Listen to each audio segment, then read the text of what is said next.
Okay, just imagine the new Nikon ZR with in a tiny setup like this. So as an example, I have my Canon R6 here.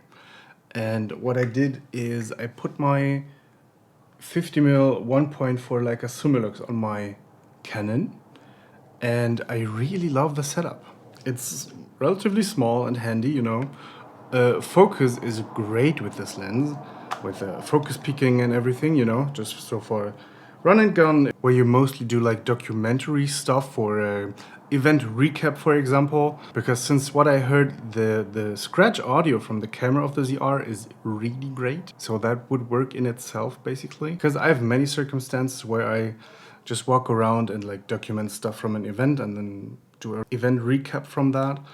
And having the small ZR with this amazing video quality and then just putting this lens on there, my 50 Summilux, or even smaller.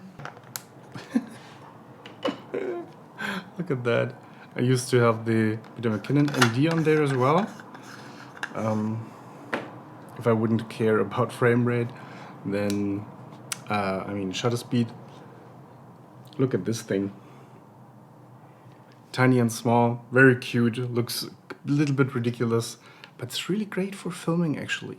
And since the manual focus on these Leica lenses is so good, it's lovely.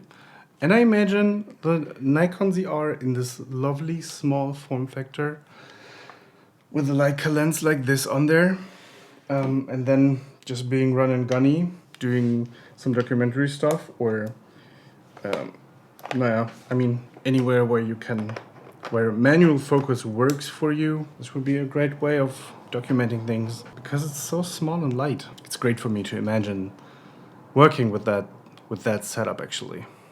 I'd love to try that. Yeah. What do you think? Could you imagine having such a tiny camera, tiny-ish camera, with a small manual focus Leica lens on there, and then getting some really great result with that? Does it have IBIS that is good enough? Because what I notice with this setup is that the Canon IBIS actually works with this 50mm, even though it's an adapter. It's an adapter from Urt. It works very well. That would be my question. Is the IBIS working? Because then just having handheld would be probably a little bit stuttery. Because my footage I get from this setup is stable enough. Stable enough for B-roll and recap videos things. Would you like to work with such a small, tiny setup, but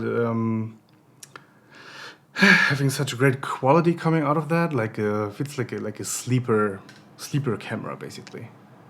Now, what do you think? And other than that, thanks for watching. Have a great day. Have a great weekend. I am gonna pack now for Switzerland. I'll be flying tomorrow morning to Switzerland, to Geneva, and photograph a wedding there on the weekend. Friday arrival, Saturday the wedding, Sunday evening flying back. Yeah, it's gonna be nice. Cool. Have a good one. See you in the next one. Bye.